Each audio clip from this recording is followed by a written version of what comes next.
Bismillahirrahmanirrahim. Elhamdülillahi Rabbil alemin. Ve salatu ve selamu ala imamil mursalin.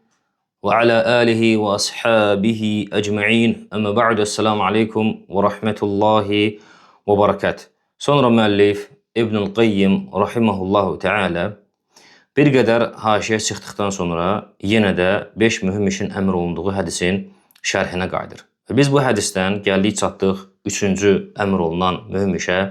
O da hansıdır? Orucdur. Birincisi tevhid idi, ikincisi namaz idi, üçüncüsü isə orucdur.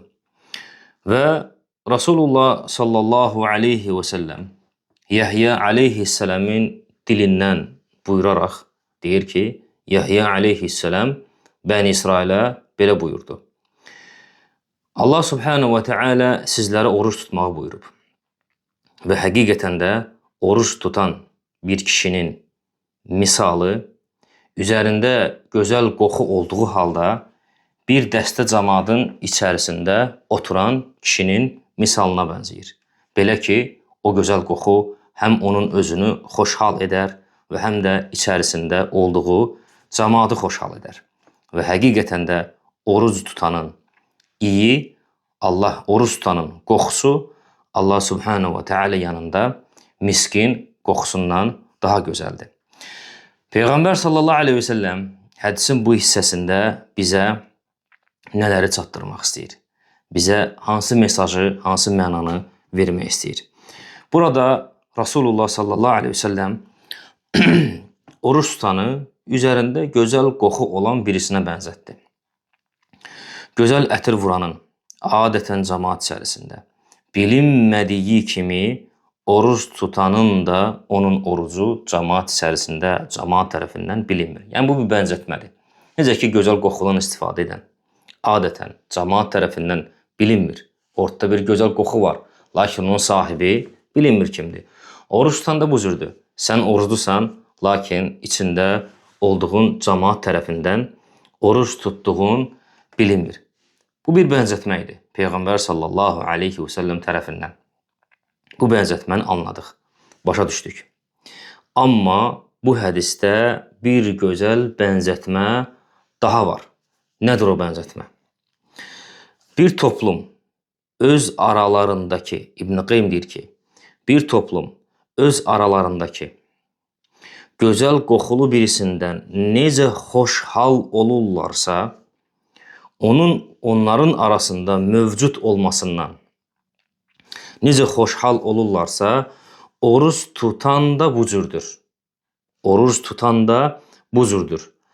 Onların arasında olmasından bu cür xoşhal olarlarsa. Yəni, Rasulullah sallallahu aleyhi ve sellem bizə çatdırmaq istəyir ki, oruç tutan insan hər bir mənada, hər bir cəhətdən mənfətli birisidir.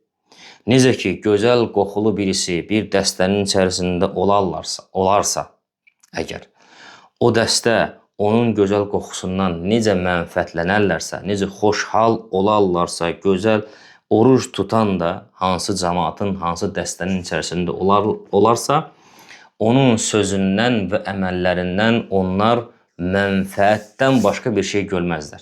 Faydadan başqa bir şey görməzlər. Rasulullah sallallahu aleyhi ve sellem hədisin bu hissəsində bizə bunu çatdırmaq istəyir. Çünki İbn Qayyim deyir ki, həqiqi oruç tutan, əzalarını günahlardan, dilini yalan və ədəbsiz sözlərdən, qarnını yemək və içməkdən, övrətini isə cinsi münasibətdən qoruyandır. Həqiqi oruç tutan budur. Yəni, oruc təkcə sənin şəhvətləri tərk etməyin, yemək və içməyi tərk etməyin deyil, oruc ən əsası nədir? Sənin əzalarının da oruç tutmağındır. Sənin əzalarının da günahlardan oruc tutmağındır. Həqiqi oruç tutan danışarkən əvvəla düşünər. Orucuna xələl gətirən şey danışmaz. Əməl edərkən fikirləşər, orucuna fəsad edən şey etməz. İbn Qayyim rahimehullahu teala buyurur. Bu nəinki oruç tutandan, bu hər bir aqil müsəlmandan, aqil mömindən tələb olunan bir şeydir. Və şəriət də bizi bax buna yönəldir. Əməl etməmişdən öncə, danışmamışdan öncə düşünməyimiz, edəcəyimiz bu əməl, deyəcəyimiz bu söz Allah Subhanahu və Teala'nın qəzəbini mi cəlb edəcək, yoxsa rəhmətini mi? Bu edəcəyimiz əməl, bu deyəcəyimiz söz sünnəyə müvafiqdir, yoxsa yox? Bu əməldən və bu sözdən müsəlmanlar mənfəət mi əldə edəcəklər, yoxsa onları fəsada mı sürükləyəcəm? Hər bir müsəlmandan tələb olunan şeydir. Məhz şəriətin tələb etdiyi şeylərdən biri budur və şəriət də bizi buna yönəldir. Çünki Rasulullah sallallahu aleyhi ve sellem buyurur ki, "Mən kana yu'minu billahi vel yevmil axir felyaqul xeyran aw liyasmut." Əgər kim Allaha və axirət gününə inanırsa, ya xeyir söz söyləsin, ya da sussun. Və bu hədis həqiqətən də hər bir fitnənin baş verməməsi üçün zamin olan bir hədisdir. Çünki fitnələrin baş verməsi ələxüsusda ki, dilin ucbatındandır. Məsələ buna görə də İbn Qayyim rahimehullah buyurur ki, həqiqi oruç tutan əzalarını günahlardan, dilini yalan və ədəbsiz sözlərdən, qarnını yemək və içməkdən, övrətini isə cinsi münasibətdən qoruyandır. Danışarkən əvvəla düşünər, orucuna xələl gətirən şey danışmaz, əməl edərkən fikirləşər, ona orucuna xələl gətirən şey etməz. Kəlamı və əməlləri hamısı faydalı olar. Bax, həqiqi oruç tutan budur. Ona qədər Rasulullah sallallahu aleyhi ve sellem həqiqi oruç tutanı bir cəmaat içərisində olduğu halda gözəl qoxu verən birisinə bənzədir. Oruç tutan da bu cürdür. Hansı cəmaat içərisində olarsa, onun əməlləri və sözləri yalnız və yalnız faydalı olaraq ondan faydadan başqa bir şey görməzlər. Gözəl ətirli birisi ilə oturduğun zaman, İbn Qayyim deyir ki, gözəl ətirli birisi ilə oturduğun zaman necə xoşhal olursansa, həqiqi oruç tutanla da oturduğun zaman beləcə xoşhal olarsan və onun yalan danışıb və əxlaqsızlıq etməməsindən əmin olarsan. Həqiqi oruç tutan da bax bu cürdür. Oruç təkcə yemək və içməkdən imtina etmək deyildir. İbn Qayyim rahimehullah ta'ala buyurur. Və sonra İbn Qayyim rahimehullah hədis gətirir və Peyğəmbər hədisdə Rasulullah sallallahu aleyhi ve sellem buyurur ki, kim pis sözü, kim əxlaqsız sözü, oruclu olduğu halda əxlaqsız sözü tərk etməzsə, onunla əməl etməyi tərk etməzsə, Allah subhanahu wa ta'ala'nın onun yeməyi və içməyi tərk etməsinə əsla və asla ehtiyac yoxdur. Yəni birisi oruç tutduğu halda yeməkdən və içməkdən və şəhvəti işlərdən imtina etdiyi halda əxlaqsızlığı, pis söz danışmağı, faydasız şeylərlə məşğul olmağı da tərk etmirsə, bununla yanaşı, əksinə bunları əməl edirsə, Peyğəmbər sallallahu aleyhi və səlləm buyurur ki, Allah subhanahu wa ta'ala'nın onun yeməyi və içməyi və şəhvətini tərk etməsinə əsla və asla ehtiyacı yoxdur. Digər bir hədis isə, həqiqətən də bu hədis hər bir oruç tutan insanı bir tərəfdən kədərləndirəcək və bir tərəfdən də sevindirəcək bir hədislərdən biridir və oruç tutan insanı olduqca məsuliyyətli birisi edəcək bir hədisdir bu. Rasulullah sallallahu aleyhi ve sellem buyurur ki, Rubba saimin hazzuhu min siyamihi el-cu' vel-ataş. Ola bilsin ki, Peyğəmbər sallallahu aleyhi ve sellem deyir ki, ola bilsin ki, elə oruç tutan var ki, ona orucundan ac qalmaq və susuz qalmaqdan başqa bir şey qalmır. Təsəvvür edin ki, Rasulullah sallallahu aleyhi ve sellem bu hədisdə nə demək istəyir?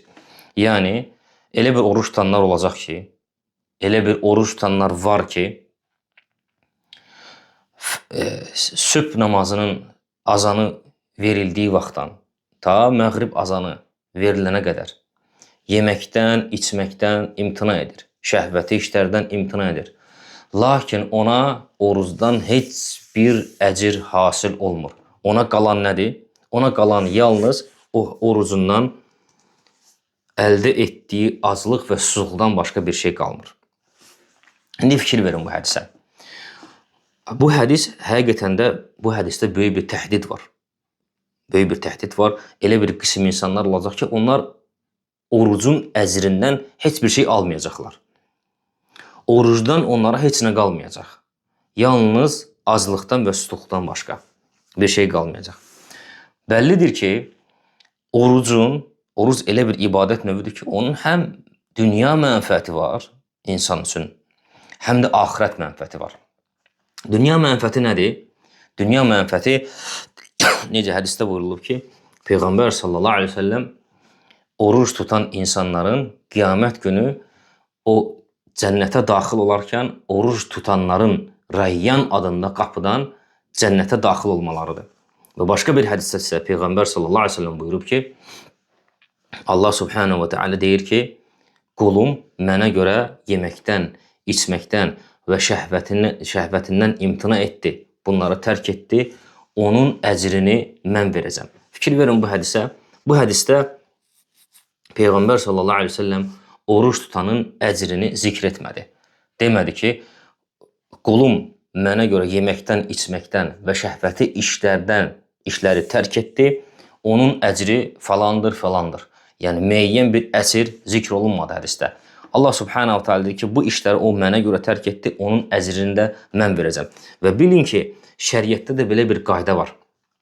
Şəriətdə belə bir qayda var ki, əgər bir günahın cəzası nə miqdardadırsa, o zikr olunmursa və bir salih əməlin mükafatı zikr olunmursa, bu həmin günahın cəzasının çox alçaldıcı olacağına və həmən salih əməlin mükafatının isə olduqca yüksək olacağına işarədir. Bu şəriətdə qaydadır və bu qaydanı yadda saxlayın. Əgər hər hansı bir ayədə, hər hansı bir hədisdə edilən günahın cəzası zikr olunmursa, yəni o günahı kim törədirsə, o failə qiyamət günü hansı cəza olacaqsa, o cəza zikr olunmursa, bu o cəzanın çox alçaldıcı olmasına dəlalət edir. Alçaldıcı bir cəza olacaq. Və yaxud edilən həsənətin, gözəl əməlin, əcrinin, mükafatının miqdarı, keyfiyyəti zikr olunmursa, bu əcrin olduqca böyük, olduqca əzəmətli olacağına işarədir. Bunu örnək olaraq Peyğəmbər sallallahu aleyhi ve sellem hədisdə buyurur ki, kim evlənəcəyi qadın üçün və yaxud əldə etmək istəyəcəyi dünya üçün hicrət eləyərsə, o elə nəyə üçün hicrət edibsə elə ona görədir. Bu hədisdə fikir verin, Peyğəmbər sallallahu aleyhi ve sellem Allah üçün hicrət etməyən, dünya üçün hicrət edən və ya qadın üçün hicrət edən birisinin cəzası nədir? Hədisdə zikr olunmadı. Niyə? Çünki o cəza olduqca alçaldıcı bir cəza olacaq, ona görə o zikr olunmur. İndi baxın başqa bir ayəyə. Digər bir ayədə isə Allah subhanahu wa ta'ala görün nə buyurur. Həqiqətən çox dəhşətli ayələrdən biridir. Allah subhanahu wa ta'ala buyurur ki, وَمَنْ يُهَاجِرْ فِي سَبِيلِ اللّٰهِ يَجِدْ فِي الْأَرْضِ مُرَاغَمًا كَثِيرًا وَسَعًا. Kim Allah üçün, Allah yolunda hicrət edərsə, yer üzündə bol-bol ruzilər və çoxlu qənimətlər görər. Sonra buyurur Allah subhanahu ta'ala.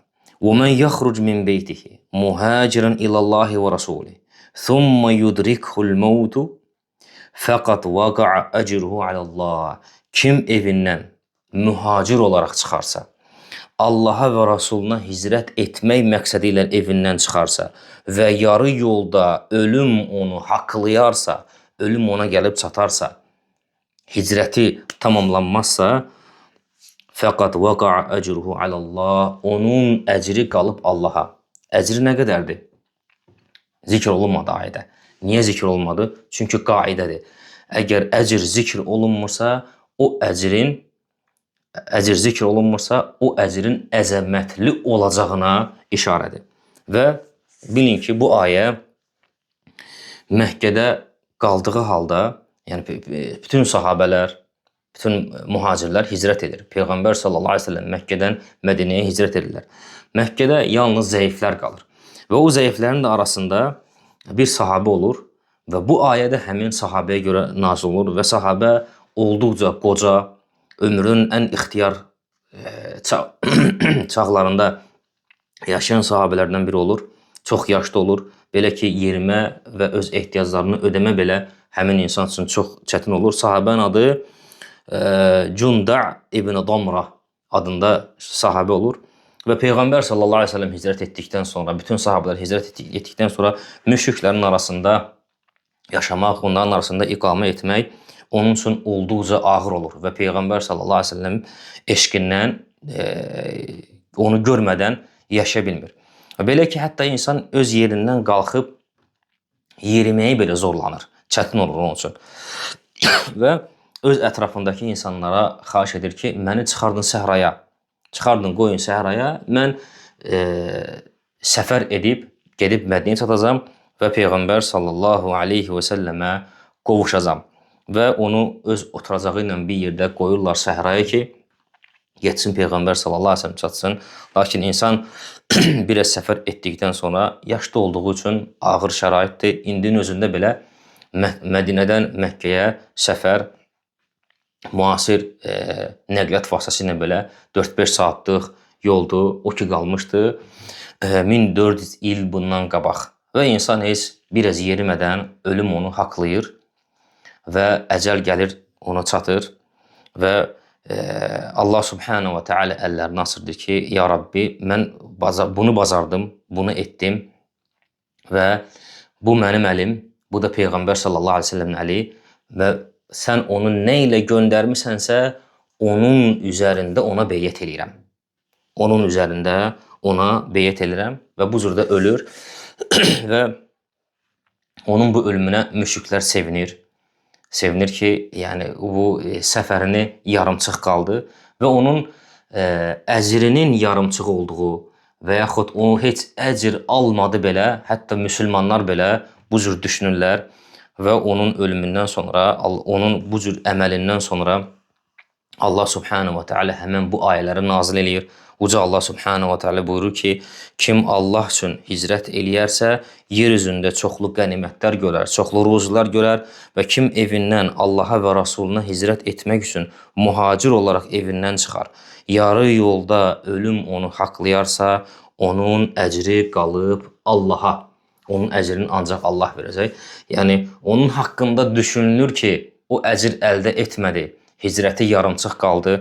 Allah subhanahu wa ta'ala isə o ixlaslı sahabənin haqqında bildirdi ki, ona mən elə əcr verəcəm ki, yəni onun əcrinin, o əcrin miqdarı nə qədərdirsə, o əcr nə qədər əzəmətlidirsə, onu yalnız mən özüm bilirəm.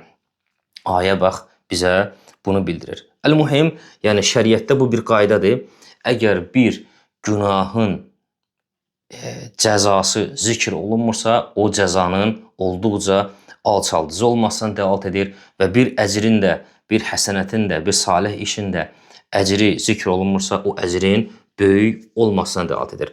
Və İbn Qayyim rahimehullah müəllif burada hədis gətirir. Hədisdə Peyğəmbər sallallahu əleyhi və səlləm buyurur ki, elə bir oruc tutan olacaq ki, ona orucundan aclıqdan və susluqdan başqa heç bir şey qalmayacaq. Və bəllidir ki, biraz öncə dediyimiz kimi də oruz elə bir ibadət növüdür ki, onun həm dünya mənfəti var insana, həm də axirət mənfəti var. Axirət mənfətindən danışdıq. Dünya mənfətinə gəldikdə isə bəllidir ki, tibb də bunu təsdiqləyir ki, insan müəyyən bir saatdan müəyyən bir saata qədər, onu təxmin edirlər ki, harasa bir 16, 17, 18 saat civarında insan ac qaldıqda bu onun bədəninin təmizlənməsinə və sihhətinin daha gözəl olmasına dəlalət edir. Yəni bu hədis bizə göstərir ki, elə insanlar olacaq ki, onlar orucla Allahın rızasını qazana bilməyəcəklər.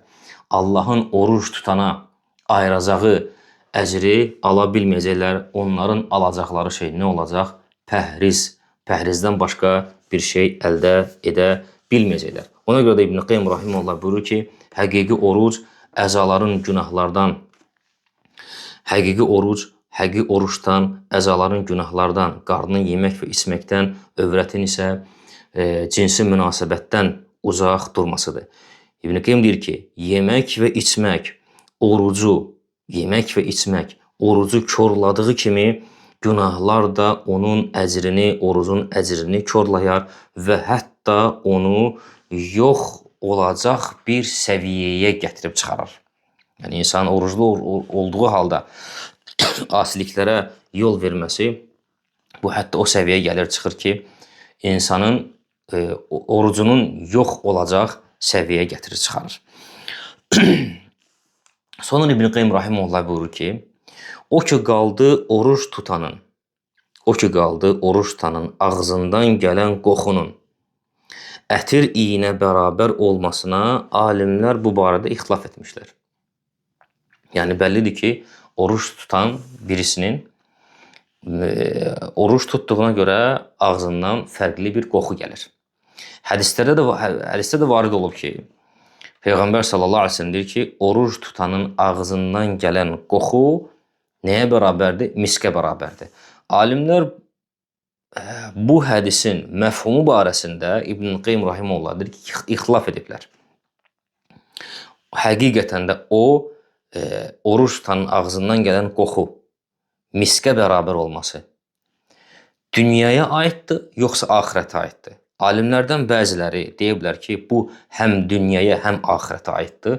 Yəni, oruç tutan insanın ağzından misk qoxusu gəlməsi bu həm dünyada hiss olunur, həm də axirətdə hiss olunur. Bəzi elm əhli isə buyurub ki, xeyr, bu yalnız axirətə aiddir. Oruç tutanın ağzından gələn qoxunun misk iyi bərabər olması, misk iyi kimi gözəl olması bu axirətə aiddir. Bu dünyaya aid deyil. Necə ki, və bildiriblər ki, bu Muhammed sallallahu aleyhi ve sellemin ümmətinin özəlliklərindəndir. Necə ki, Muhammed sallallahu aleyhi ve sellemin ümmətinin bəzi özəllikləri var.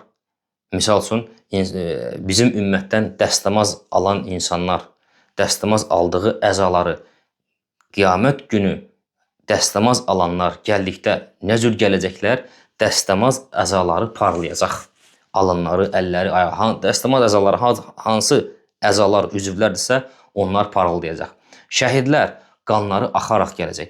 O cümlədən də deyiblər ki, oruç tutanlar qiyamət günü, Muhammed ümmətindən oruç tutanlar qiyamət günü gəldikdə onların ağızlarından misk qoxusu, ona bənzər gözəl ətir qoxusu gələcək. Bu axirətə aiddir. Bəzi qism alimlər isə İbn Qayyim deyir ki, deyiblər xeyr, bu həm dünyaya aiddir, həm axirətə aiddir. Yəni, oruç tutanın ağzından misk qoxusu həm dünyada gəlir, həm də axirətdə gəlir. Bu uzun bir ixtilafdır. Hərəsinin özünün dəlili, hərəsinin özünün hüccəti var və hərəsinin məsələni ərz etmək, təqdim etmək üslubu var. Bu bizim danışacağımız mövzuya aid deyil. Lakin, amma mühüm bir məsələ var ki, biz onu bilməliyik. Nədir? Bəzən istər yaxşı, istərsə də pis əməl olsun. İnsanın edəcəyi istər yaxşı əməl olsun, istər pis əməl olsun. Hər ikisinin də dünya həyatında təzahürləri ortaya çıxır və gözlə görünə bilir, gözlə görünüb hiss etmək mümkün olur. Yəni, insan əməl salih birisinin, o adam ki, salih əməlləri etməkdə davamiyyətlidir. Və o adam ki, pis işləri görməkdə, günahları görməkdə, fucur işləri görməkdə davamiyyətlidir. Hər ikisinin də etdikləri əməllərinin təzahürləri onların zahirlərində görünüb hiss edə bilinəcək səviyyəyə gəlir, çıxır bəzən. Bu necə olur İbn Qayyim deyir? İbn Qayyim deyir ki, bu cür olur. O salih işi görən və yaxud o günahı görən elə şiddətli şəkildə görür ki, onun edəcəyi o salih əməl, onun etdiyi o günah onun zahirində təzahür edir. Buna necə örnek vermək olar? İbn Qeym bunu necə izah edir? Misal üçün, salih işləri görən insan, onun zahirində etdiyi salih əməllərin təzahür etməsi, bu onun qəlbində olan imanın, təqvanın, ixlasın, Allaha qarşı olan məhəbbətin çoxluğu ilə irəli gəlir. Yəni qəlbdə məhəbbət, ixlas, təqva, o əməllər Allaha qarşı olan məhəbbətlə edilir, səmimiyyətlə, ixlasla, təqva ilə edilir və bunun nəticəsində də bəzən etdiyi salih əməllərin o gözəl təzahürü onun zahirində görsənir və gözlə görülüb hiss edilə bilir. Həmçinin pis əməllər də bu cürdür. İbn Qeym deyir ki, insan o pis əməli, o asiliyi elə şiddətli şəkildə edir ki, o pis əməlin nəticəsi onun zahirində təzahür edir. Necə ki, salihdir əməlin nəticəsi insanın zahirinə təzahür etdiyi kimi. Necə misal verir buna örnek İbn Qeym rahimehullah?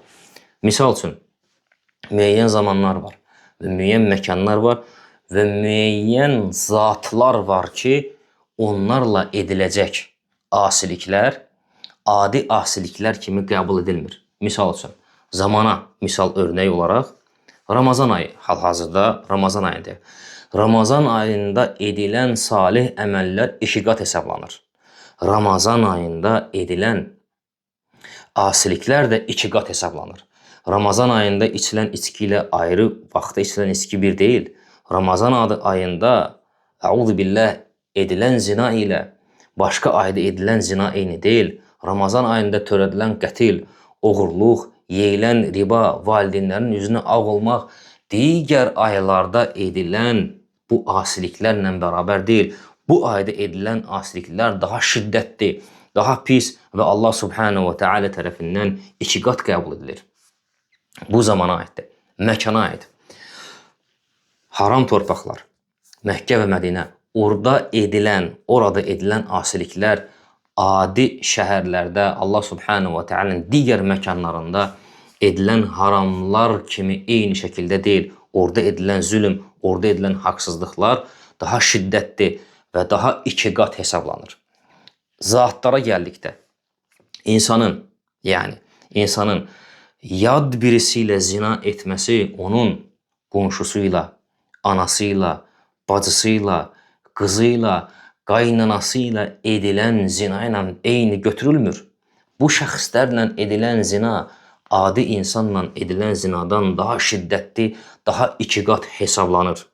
Bu o demək deyil ki, insan, onu demək istəmirik ki, insan yad birisindən gedib zina edə bilər. Xeyr, zina elə bir əməldir ki, o insanın Rəhmanın gözündən ən ani və ən tez bir zamanda düşməsinə səbəb olan, insanı Allah nəzdində ən şiddətli şəkildə alçaldan əməllərdən biridir. Lakin o sayacağımız bu kəslərlə edildikdə daha şiddətli olur. Və iş bu cür olduqda, insan salih əməli bu cür güclü şəkildə etdikdə, İbn Qeym deyir ki, və insan bu facir, fucur əməlləri, bu pislikləri bu cür şiddətli şəkildə etdikdə, İbn Qeym deyir ki, bəzən o salih işlərin və o pis işlərin nəticələri onun zahirində təzahür eləyir, bunu görmək olur və bunu hiss etmək olur. İbn Qeym rahimehullah deyir ki, məhz elə buna görə də İbn Abbas radiyallahu anhuma buyurub ki, İnnə lil həsənəti ziyəən fil vəchi və nurun fil qalbi və quvvətən fil bədəni və səətən fil rızqi və məhəbbətən fi qulubil xalqi. Subhanallah, necə dəyərli sözlərdir. İbn Qeym deyir ki, məsələ buna görə də İbn Abbas radiyallahu anh buyurur ki, həqiqətən salih əməl, həsənət, gözəl iş, üzdə parıltı, qəlbdə nur, bədəndə qüvvət, malda bərəkət və insanların qəlbində həmən adama qarşı məhəbbət yaradar. Vallahi, yəni, həqiqətən də belədir. Həqiqətən də həsənət, onu davamiyyətli etmək, o insanın üzündəki parıltını görmək olur, hiss etmək olur. Onun zahirən zəif birisi görsənsə də belə həsənətin onun cisminə, onun bədəninə verəcəyi qüvvəti hiss etmək olur. Fikir verin, baxın, Xalid bin Valid radiyallahu anhunun başçılığı ilə olan döyüş, müsəlmanlarla Rumlar arasında olan döyüş. Müsəlmanların sayı nə qədər idi? 46 min. Rumların sayı nə qədər idi? 245 min. Bu bilirsiniz nə qədərdir? Bu az qala 5 dəfədən çox olsun kafirlərin sayı. Və Rumlar həmin əsrdə, həmin zamanda ən müasir və ən güclü silahlara və ən güclü səbəblərə sahib idilər. Müsəlmanlar isə əksi. Müsəlmanlar isə bunun əksi idi. Müsəlmanlar dəridən, zirehdən və rida və izardan başqa onların əyinlərində bir şey yox idi. Lakin buna rağmen 45 min müsəlman 246 və yaxud 245 min Rumlara, nəsranlərə qalib gəldi. Bu da nədir? Onların bədənlərinə imanlarının verdiyi qüvvət idi. Onların bədənlərinə imanların verdiyi qüvvət idi. Və salih əməl həmçində insanın malının bərəkətli olmasına da nə olur? Səbəb olur. Və ona qarşı başqalarının qəlbində də nə olur? Məhəbbət olur. Ona görə də İbn Abbas deyir ki, həqiqətən gözəl əməl, salih əməl qəlbdə, insanın üzündə parıltı yaradar, qəlbində nur yaradar, bədənində qüvvət yaradar, malında bərəkət yaradar və başqalarının qəlbində ona qarşı məhəbbət yaradar. Və innə lis-seyyiəti səvadən fil-vəchi və zulmətən fil-qalbi və vahənən fil-bədəni və naqsan fil-rızqi və buğdan fi qulubil-xalqi. İbn Abbas radiyallahu anh buyurur ki, həqiqətən günah, asilik, üzdə qaraltı, qəlbdə zülmət, bədəndə zəifçilik, malda azalma və insanların qəlbində ona qarşı nə yaradar? Nifrət yaradar. Bu həqiqətən də necədir? Bu cürdür. Və ona görə də İbn Qayyim rahimehullah Osman ibn Affan radiyallahu anhudan bir nəqil gətirir və bu nəqildə Osman ibn Affan radiyallahu anh buyurur ki, insan nə əməl edirsə, o əməlin növündən uca Allah ona libas geyindirir. İnsan hansı əməl edirsə, yəni istər salih əməl olsun, istər facir əməl olsun, günah olsun, hansı əməl edirsə, o əməlin növündən uca Allah həmin insan libas geyindirir. Etdiyi əməl xeyirdirsə, xeyir libası, etdiyi əməl şərdirsə, ona şər libası geyindirilir. İbn Qayyim buyurur ki, rahimehullah, Osman ibn Affan radiyallahu anhunun sözlərindən sonra buyurur ki, bu təcrübə ilə bilinən bir şeydir. Bu təcrübə ilə bilinən bir şeydir və bəsirət sahibləri bunu müşahidə edə bilirlər. Yəni, hər bir insanın 2 dənə görə biləcəyi gözü var. Hər bir insanın 2 gözü var. Yəni, başındakı 2 gözü və bir də bəsirət gözləri. Başındakı 2 gözlər, bu elə bir gözlərdir ki, onunla hamı görür. Onunla istər müşrik, istər müsəlman, istər münafiq, istər mömin, istər muhsin, hamısı insanlar arasında müttəfiqlik var bu məsələdə. Heç bir kəs istisna olmadan hər bir kəs başındakı bu 2 gözü ilə nə bilir? İşlərin zahirini görə bilir. Yalnız və yalnız hər hansı bir hadisə baş verməsi ilə və ya hansı bir xəstəlik baş verməsi ilə görmə qabiliyyətini itirən insan istisna. Bundan başqa bütün insanlar bu məsələdən nədirlər? Müttəfiqlər. Hər bir kəs başındakı gözlərlə görə bilər. Lakin insanın başqa bir gözü də var. O da nədir? Bəsirət gözüdür. Bu bəsirət gözü hamıda açıq deyil. Bu bəsirət gözü yalnız və yalnız qul ilə Xaliq arasındakı möhkəm irtibatın nəticəsi ilə açılır o bəsirət gözü. Və günahlar nəticəsi ilə, asiliklər nəticəsi ilə Xaliqin hədlərinin və hüdudlarının aşılması nəticəsi ilə həmin bəsirət gözü də bağlanır. Və İbn Qeym Rahimullah dedi ki, bu elə bir məsələdir ki, insanın törətdiyi salih əməllərin nəticəsinin onun zahirində təzahür edilib görsənməsi, pis əməllər edib onun nəticəsinin onun zahirində təzahür edilib görünməsi bu təcrübə ilə bilinən bir şeydir və bəsirət sahibləri bunu müşahidə edə bilir.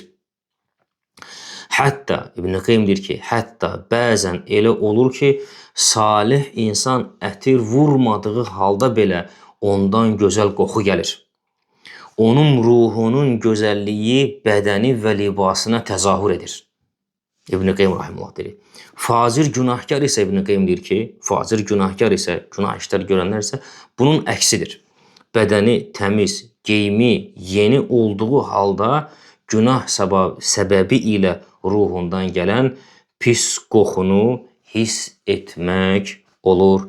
İbn Qeym deyir ki, lakin bunu bəsirət sahiblərindən başqa heç kəs görə bilməz.